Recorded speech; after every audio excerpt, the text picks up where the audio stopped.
पंजाब वो धरती है जिसमें दुनिया में कहीं मुसीबत पड़ी, अकाल आया, तूफान आया, भूकंप आया, सबसे पहले लंगर लगाने का काम, लोगों की मदद करने का काम पंजाब के लोगों ने किया। सुनामी में हमने देखा, भुज के भूकंप में हमने देखा, उत्तराखंड में हमने देखा, और आज पंजाब का एक बड़ा इलाका बाढ़ से प्रभावित है। कल अजनाला की तरफ मैं था, वहाँ बहुत सारे गांवों में पानी पहुंच गया है। पानी धीरे धीरे कम भी हो रहा है, कई बार पानी छोड़ा जाता है तो फिर पानी बढ़ जाता है। तो इसलिए अभी एक असमंजस की स्थिति और मुसीबत की स्थिति बनी हुई है। आज डेरा बाबा नानक आया हूँ। हमारे विधायक जी लगातार, रंधावा साहब अपनी टीम के साथ काम कर रहे हैं। हर इलाके में हमारे विधायक, मंत्री सब बहुत अच्छे ढंग से काम कर रहे हैं। मान साहब लगातार अपनी सरकार के साथ मिलके, विधायक मंत्रियों के साथ मिलके काम कर रहे हैं। एक एक कार्यकर्ता जमीन पे है। लेकिन इस वक्त केंद्र सरकार के मदद की जरूरत है। आप दुनिया में कहीं कुछ होता है तो तुरंत हमारी केंद्र की सरकार पैकेज का ऐलान कर देती है, हम ये भेज रहे हैं, वो भेज रहे हैं। कल यहाँ कृषि मंत्री जी आए, घूम के चले गए, कह रहे हैं हम रिपोर्ट देंगे। तकनीक के इस जमाने में जब एक एक चीज की सूचना आप तक पहुंच रही है, सोशल मीडिया के जरिए, मीडिया के जरिए, टीवी चैनल्स पे दिखाया जा रहा है, अभी तक आप रिपोर्ट तैयार कर रहे हैं। पूरा पंजाब डूब गया, लोग त्राही त्राही कर रहे हैं, अभी आपकी रिपोर्ट तैयार हो रही है। तो इसलिए प्रधानमंत्री मोदी जी को पंजाब के साथ सौतेला व्यवहार नहीं करना चाहिए, और जो पैकेज की मांग, राहत के पैकेज की मांग पंजाब के लिए की गई है, वो तुरंत देना चाहिए। और पंजाब का बहुत सारा पैसा, हजारों करोड़ रुपए बकाया है।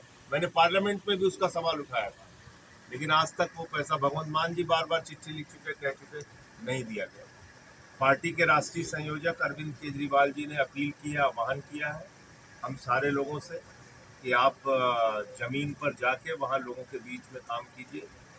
आज अमन अरोड़ा जी, जो हमारे प्रदेश अध्यक्ष हैं, मंत्री हैं, हमारे पीपीओ हरभजन जी और मीटर साहब, रंधावा साहब के साथ मिलकर अभी कई गाँव में जाएंगे। डीसी साहब से भी हम लोगों की बातचीत हुई, एसएसपी साहब से भी बात हुई। लगभग 80 गांव उन्होंने बताया कि यहाँ पे जो प्रभावित है, और 40 गांव हैं जो ज़्यादा प्रभावित है, जहाँ पे पानी पहुँचा है। लगातार यहाँ की टीम भी काम कर रही। मैं लोगों से अपील करूँगा, जो ज़रूरत प्रशासन के द्वारा बताई गई, उसमें त्रिपाल की और चारे की, पशुओं के चारे की।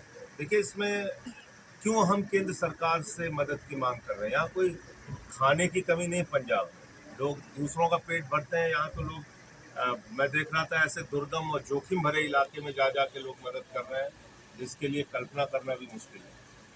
यहाँ जरूरत है इस वक्त, जो नुकसान हुआ है मकानों का, दुकानों का, मवेशियों का, पशुओं का, सड़कों का, जो बड़े पैमाने पर नुकसान हुआ है, उसके लिए केंद्र सरकार को मदद करनी चाहिए। यही बात मुझे कहनी थी। सर, रवनीत बिट्टू आए थे, वो बोले कि 11,000 करोड़ रुपया पंजाब सरकार के पास पड़ा है, वो खर्च क्यों नहीं कर रही?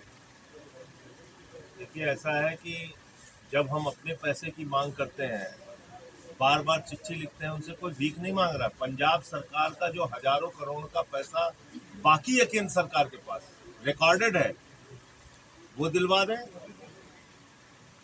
उसको क्यों नहीं दिलवा रहे? नुकसान तो भाई पंजाब का नुकसान हुआ है। पंजाब के डेवलपमेंट का पैसा केंद्र सरकार ने रोक के रखा है, हजारों करोड़ रुपए रोक के रखा है। हमारे मुख्यमंत्री भगवंत मान जी ने कई बार उनको रिक्वेस्ट किया कि भाई हमारा पैसा, हमारा हक हमें दीजिए। मैं आपको वीडियो शेयर कर सकता हूँ, सदन के अंदर मैंने सवाल उठाया। आज तक आप हमारा पंजाब का जो पैसा, वो नहीं आप दे रहे हो, और आप गलत प्रचारित करने का काम कर रहे हैं। ये ठीक नहीं। सर, ऐसे कि आप उनको ब्लेम कर रहे हो, आपको ब्लेम कर रहे हो। ब्लेम गेम में पंजाबी जो है वो तीसरा है। हम सिर्फ ब्लेम गेम नहीं कर रहे हैं, हम मौके पे मौजूद रह के काम कर रहे हैं। हमारी सरकार काम कर रही है। पंजाब के मुख्यमंत्री, मंत्री, विधायक हमारे कार्यकर्ता सब लोगों के बीच में जा जाके काम कर रहे हैं। हम सिर्फ ਸਰ बयानबाजी नहीं ਪਰਸੋਂ कर रहे हैं। ਗਵਰਨਰ ਸਾਹਿਬ ਆਏ ਸੀ, ਕਹਿੰਦੇ ਕਿ ਜੇ ਕੇਂਦਰ ਸਰਕਾਰ ਦੇ ਫੰਡਸ ਦੀ ਗੱਲ ਕੀਤੀ ਜਾਵੇ, ਹਰ ਸਾਲ ਇੱਕ ਫੰਡ ਹਰ ਗਵਰਨਮੈਂਟ ਨੂੰ ਭੇਜਿਆ ਜਾਂਦਾ ਸੂਬੇ ਦੀ, ਤੇ ਪੰਜਾਬ ਸਰਕਾਰ ਨੂੰ ਵੀ ਸਾਲ ਭਰ ਦਾ ਫੰਡ ਭੇਜਿਆ ਜਾਂਦਾ, ਉਹ ਖਰਚ ਕਰ ਬਾਅਦ ਸਰਵੇ ਹੋ ਜਾਏਗਾ। ਦੇਖੋ ਇਸ ਤਰ੍ਹਾਂ ਹੈ ਕਿ ਜਿਹੜਾ ਪਹਿਲੇ ਦਿਨ ਤੋਂ ਰਿਲੀਫ ਦਾ ਕੰਮ ਚੱਲ ਰਿਹਾ ਹੈ ਉਹ ਕਿੱਥੋਂ ਚੱਲ ਰਿਹਾ ਹੈ? ਉਹ ਪੰਜਾਬ ਸਰਕਾਰ ਵੱਲੋਂ ਹੀ ਚੱਲ ਰਿਹਾ ਹੈ ਨਾ। ਹੁਣ ਜਿਹੜੀ ਗੱਲ ਆ ਗਈ ਤੁਸੀਂ ਬਲੇਮ ਕਿਉਂ, ਅਸੀਂ ਨਾ ਉਸ ਕੰਮ 'ਚ ਕਦੇ ਪਏ ਆ ਨਾ ਪੈਣਾ ਹੈ। ਜਿਵੇਂ ਸ਼੍ਰੀ ਸੰਜੇ ਸਿੰਘ ਜੀ ਨੇ ਗੱਲ ਕੀਤੀ ਕਿ ਜਿਹੜਾ ਪੰਜਾਬ ਦਾ ਪੈਸਾ, ਪੰਜਾਬ ਦਾ ਹੱਕ ਹੈ। ਅੱਜ ਤੋਂ 5 ਦਿਨ ਪਹਿਲਾਂ ਸੀਐਮ ਸਾਹਿਬ ਨੇ ਚਿੱਠੀ ਲਿਖੀ, ਮੈਂ ਵੀ ਉਹਦੇ ਉੱਪਰ ਪ੍ਰੈਸ ਕਾਨਫਰੰਸ ਕੀਤੀ। ਪਿਛਲੇ ਸਮੇਂ ਤੋਂ ਜਦੋਂ ਦੀ GST ਰਜੀਮ ਚਾਲੂ ਹੋਈ ਹੈ 50,000 ਕਰੋੜ ਦਾ ਪੰਜਾਬ ਦਾ ਨੁਕਸਾਨ ਹੈ ਜਿਹੜਾ ਇਕੱਲੇ GST ਰਜੀਮ ਦੇ ਵਿੱਚ ਹੋ ਚੁੱਕਿਆ।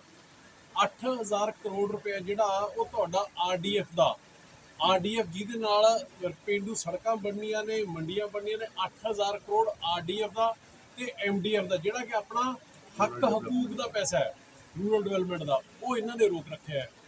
828 ਕਰੋੜ ਰੁਪਇਆ 15 ਦਿਨ ਪਹਿਲਾਂ ਇੱਕ ਪਰਵਾਨਾ ਭੇਜਤਾ ਪੰਜਾਬ ਸਰਕਾਰ ਨੂੰ ਕਿ ਜੀ ਤੁਹਾਡਾ ਪ੍ਰਧਾਨ ਮੰਤਰੀ ਗ੍ਰਾਮੀਣ ਸੜਕ ਯੋਜਨਾ ਦਾ 828 ਕਰੋੜ ਰੁਪਇਆ ਉਹ ਅਸੀਂ ਰੱਦ ਕਰਦੇ ਹਾਂ, ਉਹ ਕੈਂਸਲ ਕਰਦੇ ਹਾਂ।